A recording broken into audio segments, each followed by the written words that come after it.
Soovin sulle õnnistatud pühapäeva ja uut nädalat.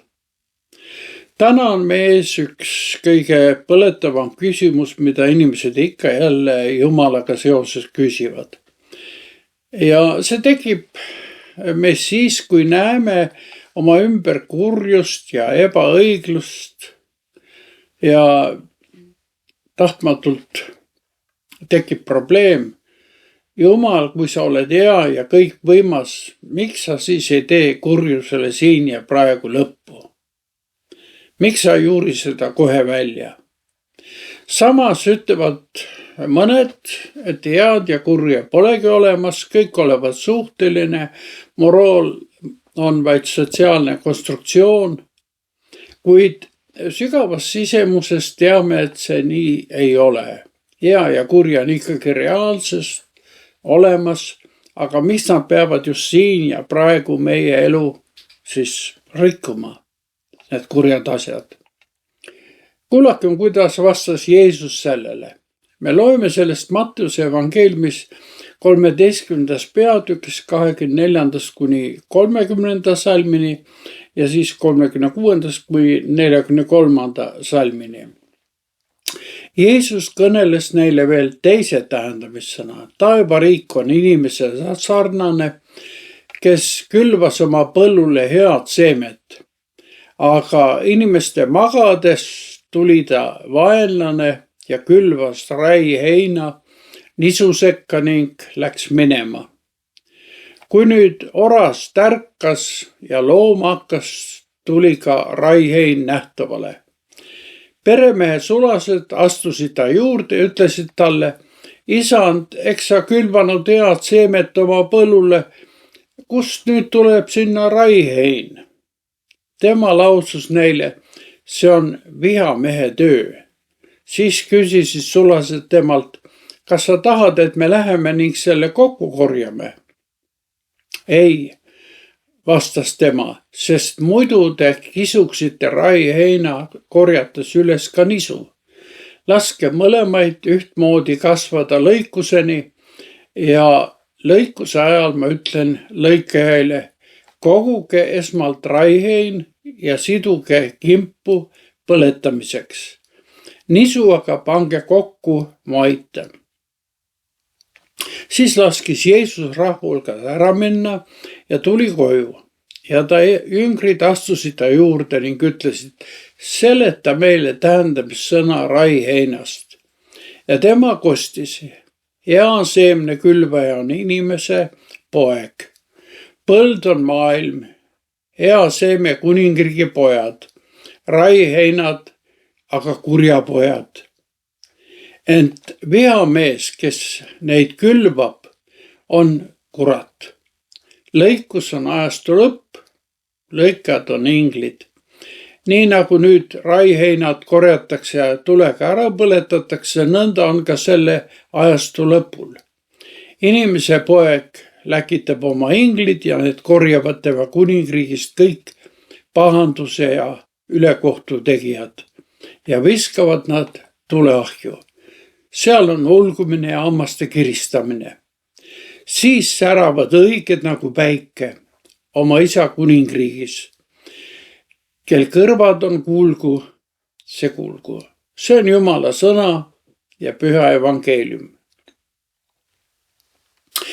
Me keskendume järgnevas mõtiskluses ainult ühele pildile, nisu ja luste loole. Et mõista tolle vihamehe tõelist kurjust, tuletage meelde toonase põllumajanduse tausta. Umbrohi, millest Jeesus räägib, ei ole mingi süütu või lill või nõges. See on raihein. Ladina keeles lolium temulentum. Oma kasvu algfaasis, kui vili alles tärkab, on raihein nisuga äravahetamiseni sarnane. Seda on nisust peaaegu võimatu eristada. Need kaks taime on alguses nii sarnased, et rabid pidasid raiheina sageli lihtsalt rikutud nisuks. Ja mis veelgi hullem, Raiheina seeme on tegelikult mürgine ja tekitab inimestel, kes seda söövad, peapööritust ja südamenõrkust. Seega on meil siin tegemist tõesti fanaatilise sabotaažiga. Eesmärgiks oli kogu saak rikkuda. Alles siis, kui oras tärkas ja hakkas looma, tuli raihein nähtavale. See on ühtlasi hetk, kus selle peremehe sulased satuvad paanikasse. Nad jooksevad isanda juurde ja küsivad, isand, kas sa tahad, et me läheme ning selle kohe kokku korjame? Ja nüüd jõuame me selle loo tuumani, sest meie reaktsioon oleks olnud täpselt samasugune. Me tahaksime minna, et umbrohi välja juurida. On selline tunne, et see probleem tuleks kohe-kohe likvideerida. Aga mida vastas peremees sulastele? Ta ütleb midagi täiesti ootamatut. Ei, sest muidu te kisuksite raiheina korjates üles ka nisu. Ta käsib neil lasta mõlemat, nii nisu kui raiheina kuni lõpuni kasvada. Miks? Sest inimsilm ei näe seda, mis on varjatud. Nisu ja luste juurestikud on mulla all nii tihedalt põimunud, et üht välja kiskudes kahjustaksime paratamatult ka teist. Selleks, et vältida veelgi suuremat katastroofi, valib peremees ootuse ja elu.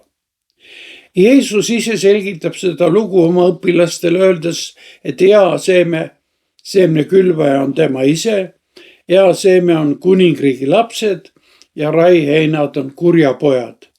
Aga põld on maailm, mitte lihtsalt kogudus.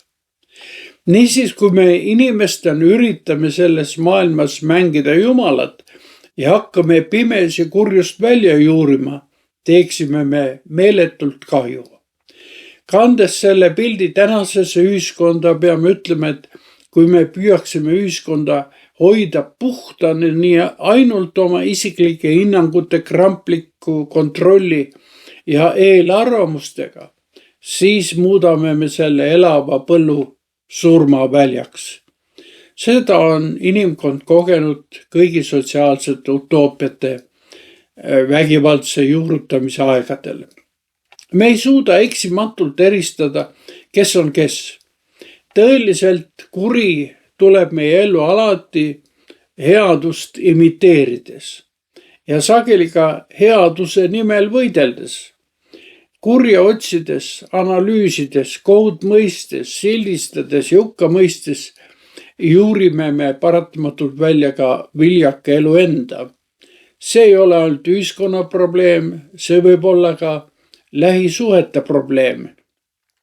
Püüdes oma lähedase inimese elus võidelda mõne pahega, võime hävitada kogu selle usalduse baasi, mis meie vahel on. Rünnates üht puudust võid hävitada muudki suhted. Kas Jeesus kutsub meid siis ükskõiksusele? Ei, ta räägib siin hoopis kannatlikkuse vajadusest. Kui me küsime, kumb on olulisem, kas absoluutselt puhas põld või elupäästev viljasaak, siis Jeesus valib vilja. Jumal ootab, aga ta ei oota igavesti. Jeesus ütleb, et lõikus tuleb igal juhul ja see on ajastu lõpp. Ja siis läkitab inimese poeg oma inglit. Lõikus ja kohtumõistmine ei ole meie asi. Ega see ei ole ka sulastooleks jäetud. See on Jumala inglite töö. Nii nagu apostel Paulus kirjutab, ärge mõistke kohut enne õiget aega, enne kui tuleb issand. Ja lõpuks eraldatakse kurjus jäädavalt. Raihein kogutakse põletamiseks, nisu aga Jumal aita. Seal säravad õiged nagu päike isa kuningriigis.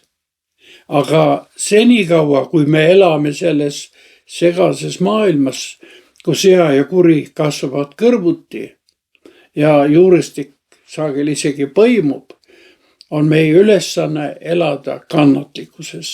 Hea sõber, kui Jumal on meiega nii kannatlik, et ta ootab meie kasvamist ja küpsimist, siis peaksime ka meie olema oma kaasinimestega sama kannatlikud. Meie ülesanne pole mitte kohut mõista, vaid keskenduda sellele, mis on meie kontrolli all. Kanda ümbritsevasse maailma armastust, rahu ja evangeeliumi valgust. Palvetagem. Issand, sa näed meie rahutust ja muret ümbritseva maailma pärast. Sa näed meie sügavat igatsust puhta ja harmoonilise maailma järele. Kingi meile kannatlikkust, et me oma rutakuses ja vihas ei kisuks head koos kurjaga välja. Aita meil keskenduda oma usu vilja kandmisele. Issand, üksnes sinu kohtud on õiglased. Andesta meile meie kohtumõistmised. Ole meile armuline. Aamen.